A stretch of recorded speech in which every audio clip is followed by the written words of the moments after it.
Good morning, children. Now we are going to start next chapter of geography part, that is India agriculture. Agriculture word came from the Latin word agricultura. Agri means field, farm or land, and cultura means to growing or cultivation of crops. Earlier it was used as agricultura, but after later Middle English when started, that time the word came into existence, that is agriculture. What is agriculture? The science or practice of farming. Practice of farming including cultivation of the soil for the growing of crops and rearing of animals to provide food, wool and other products. तो agriculture क्या है? Agriculture is a science of practice. Science, it's a science और practice of farming. Farming की practice करना है. कैसे?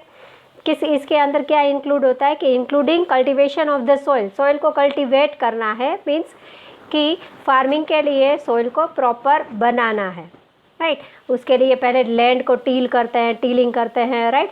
सो that type of activities is done, that is called cultivation of the soil. For what? For the growing of crops, right. Crops grow करने के लिए soil को cultivate किया जाता है. And for rearing of animals, उसके अलावा animals rearing. Mostly you have seen के wherever especially the farmers, those who are having land, they do have animals also, right. Both the activities are interrelated. Maximum people you have, they are having animals, they are rearing the animals, and their purpose is to provide food, wool and other product. Purpose कि food provide करती है land, right. Second, animals है वो भी food provide करते हैं, उसके अलावा वूल प्रोवाइड करते हैं and lots of other products, right. So this is the concept of agriculture. So agriculture is a science or practice of farming which is helpful in to survive, right. So cultivation is the most important here, and for that it is necessary that soil should be made in such a way or used in such a way that they can get more abundant production, right. And in olden time you have seen the implements which they have used, that are bullock. They are for plugging the farm, they are using bullock carts and bullock also, right. So this type of activities is done in the past, but now we have different type of instruments which we are using, and in olden time we have much irrigation facilities also. So since ancient time, agriculture has remained a prime economic activity of most of the people in India. As you know, more than 66% of people are connected with agriculture. So it is an important resource of India. So even today people are connected with that. There is this is their main economic activity, means to earn from these farming only. So even now also they are connected with it. It is the main resource, and labor power is engaged. About 60% of labor power is engaged in agriculture, right. And agriculture occupies 22% of the national product. National product के 22% income है वो agriculture से आती है, जो कि comparatively less है. Agriculture के साथ कनेक्टेड लोग हैं वो ज़्यादा है, पर उसमें से जो प्रोडक्ट मिलता है, जो नेशनल इनकम होती है, वो लेस होती है. Crops and other farm product holds about 18% contribution in export, which earns huge foreign exchange. तो क्रॉप्स के अलावा जो अदर फार्म प्रोडक्ट्स है, जैसे कैश क्रॉप्स है, पल्सीज है, then cotton specially raw material के लिए यूज़ होता है. So that we are exporting in other nations. So their contribution is 18% in our total income. So Indian economy is mainly depend on agriculture. तो उससे हम ये कह सकते हैं कि इंडियन इकोनॉमी है वो मेनली एग्रीकल्चर से कनेक्टेड है. Thus India is an agrarian country. So हम कह सकते हैं कि इंडिया एक एग्रेरियन कंट्री है. In most of the areas 2 or more crops are annually can be taken due to factors like fertile plains, favorable climate for round the cultivation, irrigation, skilled and hard working farmers etc. तो mostly India के जो लोग हैं right they are hard working and different facilities which we require in agriculture like fertile plains right और favourable climate. If rainfall proper है, climate अच्छा है, then we can take 2 seasons. So mostly India के हर एक part में 2 or more crops annually can be taken right. अगर favourable conditions है तो 2 बार साल में फार्मिंग हो सकती है, खरीफ क्रॉप और राबी क्रॉप्स की. So the Indian economy is mainly depend on agriculture. इससे भी हम कह सकते हैं कि इंडियन इकोनॉमी है वो एग्रीकल्चर पे डिपेंड होती है. Agriculture production in India is much less compare to the world due to the reason like right. तो एग्रीकल्चरल प्रोडक्शन इंडिया में होता है वो वर्ल्ड में जितना होता है उससे कम होता है. तो उसके लिए कुछ रीजंस है हमारे पास. फर्स्ट कि इनएडिक्वेट फैसिलिटी ऑफ इरिगेशन. हर एक जगह पे इरिगेशन की फैसिलिटीज़ अवेलेबल नहीं है, सफिशिएंट नहीं है. Second irregular and uncertainty of rain. वो भी पता ही है राइट कि कभी कभी बारिश होती है तो बहुत होती है, जैसे इस साल हो गई. और कभी कभी ऐसा भी होता है कि जितनी रिक्वायरमेंट है उस हिसाब से बारिश नहीं हो सकती. तो इरेगुलर रेनफॉल है तो उसकी वजह से वो इफ़ेक्ट करता है एग्रीकल्चरल प्रोडक्शन पे. Then larger family, smaller farm, no interest in experimentation. दूसरा है कि लार्जर फैमिलीज़, पॉपुलेशन ज़्यादा है इंडिया में, फैमिलीज़ लार्ज है और जो फार्म्स है वो स्मॉलर है. वाई? बिकॉज कि जो फोर फादर्स के पास जो भी ज़मीन रहती थी वो धीरे धीरे बंटवारा हो के हर एक के पास आती है. तो फाइनली क्या होता है कि जितनी टोटल लैंड होती है उसके छोटे छोटे टुकड़े हो जाते हैं. तो आजकल सिचुएशन ये है कि हर एक का खुद का एक सेपरेट फार्म है और वो छोटा होता है. और दूसरा एक रीज़न है कि नो इंटरेस्ट इन एक्सपेरिमेंटेशन. जो फार्मर्स है वो अपनी ही पॉलिसी पे काम करते हैं राइट. जैसी मेथड उन्होंने पहले से सीखी है वह उसी को अपना कर चलते हैं, नए एक्सपेरिमेंट्स नहीं करते हैं. Then less usage of chemical fertilizers, modern machinery and scientific approach for cultivation. दूसरा है कि केमिकल फर्टिलाइज़र का कम यूज़ करना. Then machineries, modern machineries, still we don't have such type of facilities in India, right? And scientific approach, cultivations के लिए जो HYV type के सीड्स आते हैं वो हर एक यूज़ नहीं करते हैं, मीन्स हाई यील्ड वेराइटीज़ है. तो बहुत सारे ऐसे लूफॉल्स भी है कि जिससे एग्रीकल्चर इतना डेवलप नहीं है. Then educated mass option away from agriculture. और फार्मर्स के ही जो बच्चे हैं वो ज़्यादा एजुकेटेड है तो they are away, they are not interested in farming. So what happened कि उनको ज़्यादा बेनिफिट एग्रीकल्चर का नहीं मिलता. The so called lower status for agriculture in the society etcetera. दूसरा रीज़न ये भी है कि जो फार्मर्स है तो उनका स्टेटस लो लगता है लोगों को राइट कि भाई फार्मिंग से कनेक्टेड है. So they feel like that are of lower status. So that's why agriculture को सोसाइटी में इतना इम्पोर्टेंस नहीं दिया गया कि मीन्स कि जो लोग एग्रीकल्चर से कनेक्टेड है, फार्मर है तो उसका स्टेटस लो दिखता है, ऐसा बिलीफ है. सो दैट्स वाई एजुकेटेड मास है वो फार्मिंग से कनेक्टेड नहीं होते, एग्रीकल्चर में वो इंटरेस्ट नहीं लेते, पर उसके अलावा वो दूसरा बिजनेस है उसको कंटिन्यू करते हैं. अब नेक्स्ट टॉपिक है types of farming. Total there are 6 types of farming: subsistence farming, dry farming, wet farming, shifting or zoom agriculture, plantation agriculture और intensive farming. Total 6 types of farming methods are there. First is subsistence farming.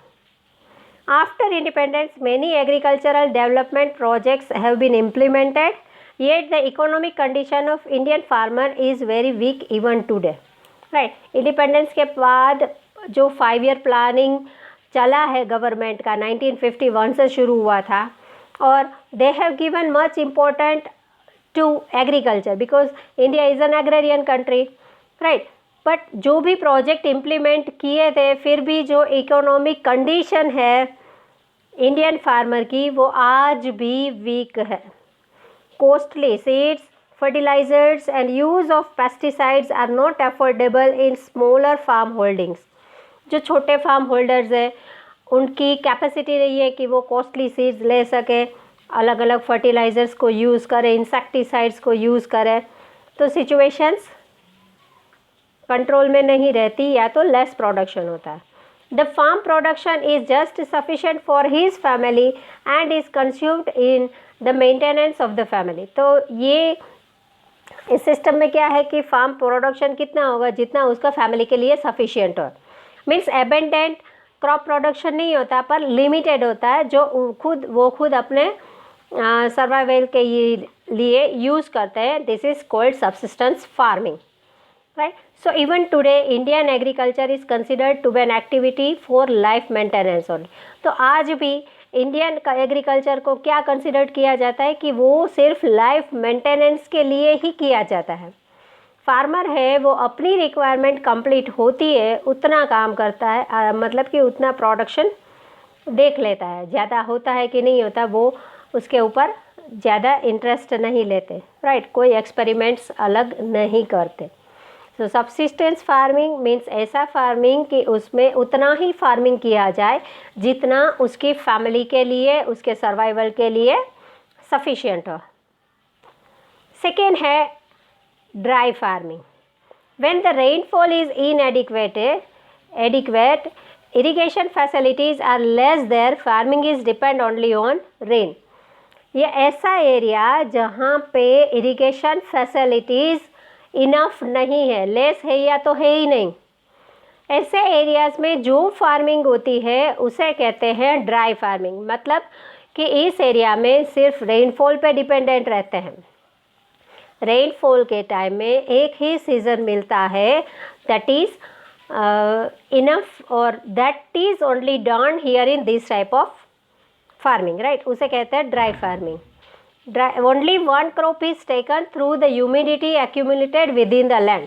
तो बारिश होगी, बारिश की वजह से जितनी humidity land में एक्यूमुलेट हुई है उसमें से एक ही क्रॉप प्रोडक्शन हो सकता है एक ही सीज़न का, उसे कहते हैं dry farming.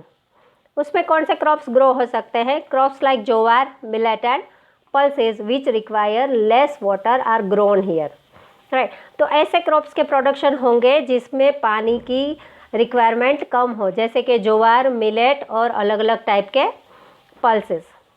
In Gujarat wheat and gram are grown in the humid soils after the monsoon is over. और गुजरात में वीट और ग्राम, राइट, गेहूं और चने ह्यूमिड सॉइल में ग्रो किए जाते हैं, और वो भी मानसून ओवर होने के बाद. तो ड्राई फार्मिंग मतलब ये ऐसा फार्मिंग कि जिसमें एक ही क्रॉप लिया जाता है और जिसमें इरिगेशन फैसिलिटीज़ नहीं होती और रेनफॉल इनएडिक्वेट होता है. थर्ड है wet farming. When farming is carried out in the region of heavy rain and adequate facility for irrigation.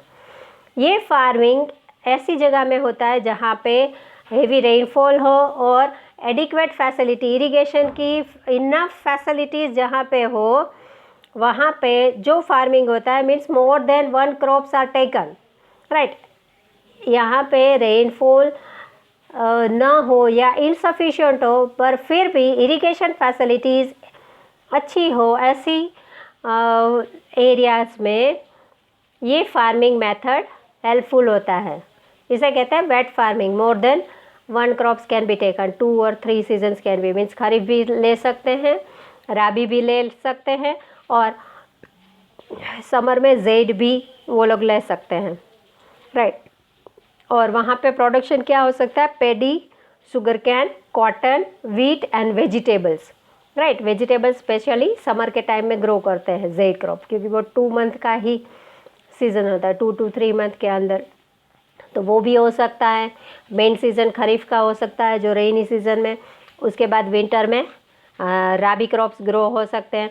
So in short, हर एक टाइप के प्रोडक्शन हो सकते हैं, more than 1 crops they can taken, so that type of system is called wet farming. Next है shifting और jhum agriculture, right. Shifting agriculture मतलब कि कोई भी एक एरिया सेलेक्ट किया जाता है, specially this is done by the people who are living in forest, right. जो फॉरेस्ट के आसपास के लोग हैं, उनकी खुद की कोई ज़मीन नहीं होती, and specially they are cattle rearers, तो उनके खुद की ज़मीन नहीं होती, तो what they will do, they will select one area, एक एरिया सिलेक्ट करेंगे, उसके अंदर जो भी प्लांट ग्रो हुए हैं, जो ग्रास है, उन सब को बर्न कर देंगे, बर्न करके उसको पूरा क्लियर किया जाता है, राइट। और उसके अंदर फिर वो मिलेट, ज्वार, ऐसी चीज़ें ग्रो करते हैं, राइट।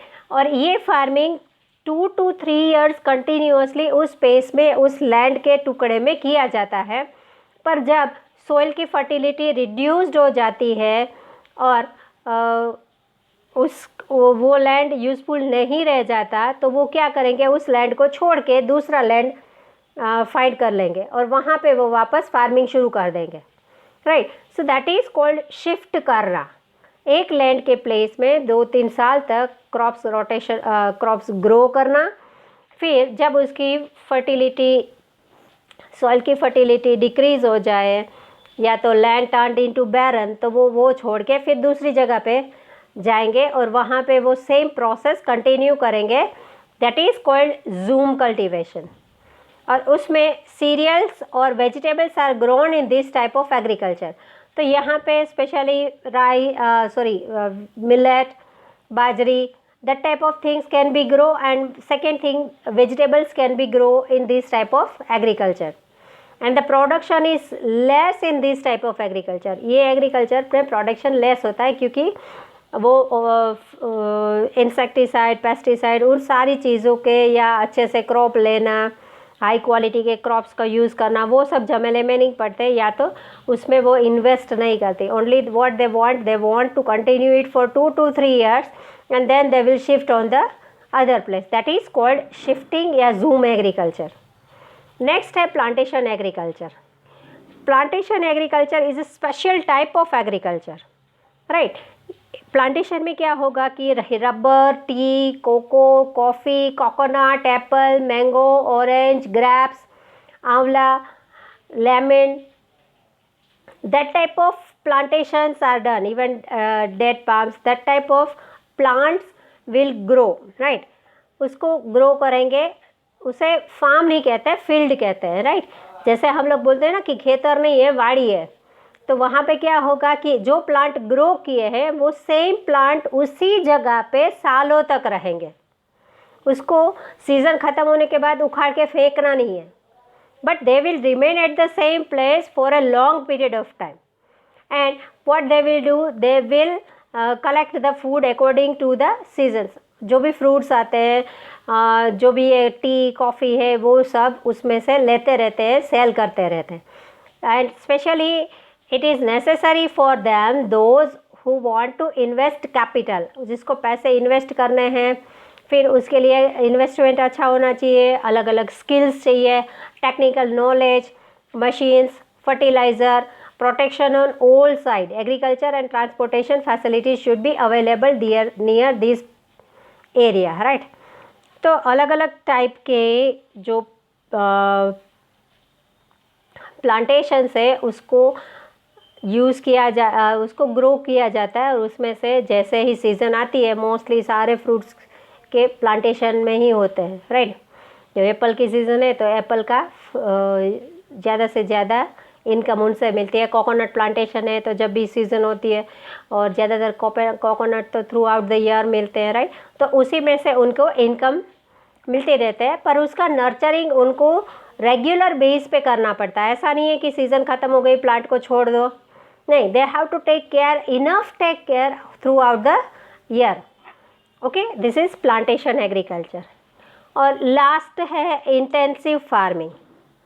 इंटेंसिव फार्मिंग मतलब कि कोई एक पर्टिकुलर इंटेंशन की वजह से किया जाता है, राइट। जैसे कि मेनली कैश क्रॉप्स ग्रो करते हैं। कैश क्रॉप्स मतलब कि ऐसे क्रॉप्स जिसको मार्केट में उसी टाइम आप सेल कर सके और you can earn more money.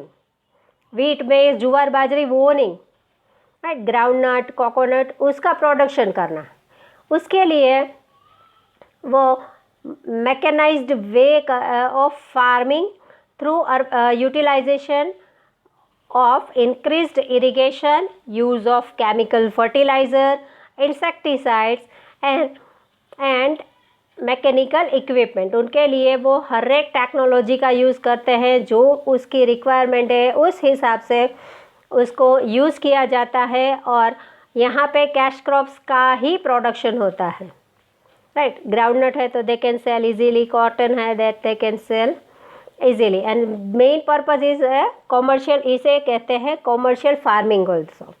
Commercial farming मतलब कि उसका इम्पोर्टेंट क्या है कि इकोनॉमिक रिटर्न मिलना चाहिए। मीन्स कि ये चीज़ें ग्रो करो जिसकी मार्केट में डिमांड ज़्यादा है और उसमें से जल्दी से पैसे अर्न कर सको, राइट। ये सब्सिस्टेंस फार्मिंग से बिल्कुल अलग है इंटेंसिव फार्मिंग, राइट। सब्सिस्टेंस में क्या होता है कि रिक्वायरमेंट खुद के फैमिली के रिक्वायरमेंट के हिसाब से क्रॉप प्रोडक्शन करो, और यहाँ पे मार्केट की रिक्वायरमेंट के हिसाब से क्रॉप प्रोडक्शन करो, जिससे हम लोग मैक्सिमम प्रॉफिट गेन कर सकें। ओके।